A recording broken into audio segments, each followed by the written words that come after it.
ঠাকুর যখন তার আশ্রিত পার্ষদদের সঙ্গে নানান অমৃত বাণী অমৃত কথা শোনাতেন, মাঝে মাঝেই এই কথাগুলির সঙ্গে যোগসূত্র ঘটিয়ে তিনি গল্প বলতেন নানান, যে গল্পগুলো শুনলে পরে যারা শুনছেন তাদের মনের মধ্যে কিন্তু একটা অন্য ধরনের একটা ছাপ পড়ে যাচ্ছে, বিস্তৃতি ঘটে মনের। ইন্দুভূষণ বন্দ্যোপাধ্যায় তার শ্রী রাম ঠাকুরের কথায় গল্পে তিনি লিখেছেন যে এই যে আজকে আমি একটা গল্প বলার চেষ্টা করছি, ঠাকুর শ্রীমুখে এই গল্পটা পার্ষদদের কাছে বলেছেন। ঠাকুরের কথা হচ্ছে সবসময় অনাসক্তভাবে তুমি থাকো। অনাসক্ত হইয়া যদি তুমি সব কাজকর্ম করে যাও তাহলে তুমি কিন্তু পরবর্তীকালে তোমার কিন্তু কোনো কিছু আর অসুবিধে হবে না। তুমি ওই অনিত্য জিনিসের জন্য তুমি কখনো ছুটোছুটি করবে না। অনাসক্ত হতে বলেছে, কিন্তু আমাদের মধ্যে তো আসক্তিটা ভয়ঙ্কর বেশি, আমরা কখনো অনাসক্ত হতে পারি না। এই প্রসঙ্গে ঠাকুর একটা গল্প বলেছেন। নারদ, সে তো একেবারে দেবর্ষি নারদ, কৃষ্ণের একেবারে খুব কাছের একজন ভক্ত। কৃষ্ণ সব সময় এই নারদ মানে কৃষ্ণ ছাড়া তার জীবনে আর কারোর অস্তিত্ব তার নেই তার কাছে। কিন্তু নারদের মনের ভেতরে একটা কষ্ট ছিল যে নারদ ব্রজগোপিনীদের বেশি ভালোবাসে এবং তার ভালোবাসার বেশিটা ব্রজগোপিনীদের দেন, তার একটু পাওয়াতে কম হয়, ঠাকুরের কাছ থেকে পাওনা তার কিছু কম হয়। এটাই হচ্ছে আসক্তি, এটাই হচ্ছে আমাদের চাওয়া, এটাই হচ্ছে আমাদের কামনা। আমি যা পেলাম আমার তার থেকেও আরেকটু চাই। এই আরেকটু চাওয়া, এই চাওয়াটাই হচ্ছে আমাদেরকে অসুস্থ, আমাদের মানে বারে বারে বারে বারে আন্দোলিত করে। এটাও নারদকে, দেবর্ষি নারদকেও আন্দোলিত করেছে, তার মনের মধ্যে একটা কষ্ট দানা বেঁধে রেখেছে। কৃষ্ণকেও লুকাবে কে? মনে মনে ভেবেছে তো নারদ, কৃষ্ণ তখন মথুরায়, কিন্তু তিনি ভাবছেন যে এত ভক্ত দেবর্ষি, তার মনের মধ্যে যদি এই ধরনের জিনিসগুলো আসে তাহলে তো তার মনটা যে ভালো, সে যে অনাসক্ত একজন পুরুষ এবং সে এত ভক্ত, তাতে তো কলঙ্ক থেকে যাবে। তাহলে কি করতে হবে? তাহলে তাকে মানে এমন একটা শিক্ষা তাকে দিতে হবে, সে নিজেই বুঝতে পারবে কোথায় তার ভুল। ঠাকুর এইভাবেই তার সমস্ত সন্তানদের এভাবেই তিনি শুদ্ধ পথে চলার জন্য, ঠিক ঠিক পথে চলার জন্য তিনি নানান লীলা করেন। এটা ঠাকুর শ্রীমুখে বলেছেন, যেটা ইন্দুভূষণ বন্দ্যোপাধ্যায় লিখেছেন তার বইয়ে। এবার এই নারদ একদিন মথুরাতে গেছেন ঠাকুরের সঙ্গে, কৃষ্ণর সঙ্গে দেখা করতে। তো গেটের যে দারোয়ান, সে বলছে কৃষ্ণ ভীষণ অসুস্থ, তার সঙ্গে দেখা করা সম্ভব হবে না।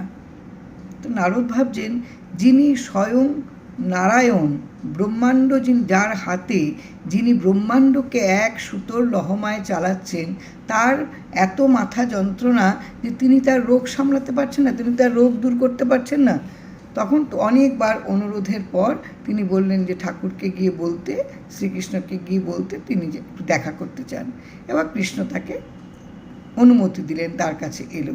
আসলে তো সবটাই লীলা, সবটাই তিনি দেখানোর জন্যই করছেন। দেখছেন গিয়ে মাথা চেপে, বালিশ দিয়ে চেপে ছটপট করছে কৃষ্ণ, এদিক ওদিক ছটপট করছে। নারদ একদম ব্যাকুল হয়ে গেল, নারদ ব্যাকুল হয়ে উঠল যে তার পরম আরাধ্য দেবতা ব্যথার কষ্টে সে এরকমভাবে ছটপট করছে। তাড়াতাড়ি করে একেবারেই মানে মিনতি করে ঠাকুরকে বলল, ঠাকুর কোনো ওষুধ বলুন যে ওষুধে আপনি তাড়াতাড়ি সুস্থ হয়ে যাবে। এ তো আপনিই বলবেন, এ তো আর কারোর পক্ষে ক্ষমতা নেই, আপনি বলুন কোন ওষুধে আপনি তাড়াতাড়ি করে সুস্থ হবেন। তখন কৃষ্ণ বলছেন, খুব সহজ জিনিস, তুমি তো আমাকে খুব ভালোবাসো, তুমি দেখছো আমার খুব কষ্ট হচ্ছে, এটা একমাত্র আমার যে পরম ভক্ত তার পায়ের ধুলোটা যদি আমার কপালে মেখে দেওয়া যায় তাহলেই আমি সুস্থ হয়ে যাব। তুমি তাড়াতাড়ি করে তোমার পায়ের ধুলো আমাকে একটু দাও, আমি যাতে তাড়াতাড়ি সুস্থ হয়ে যাই। তখন একটা কথা কথা বলতে পারি না, খালি ফোন ফোন। তখন নারদ ছিটকে সরে গেল, বলে এ কী বলছেন ঠাকুর?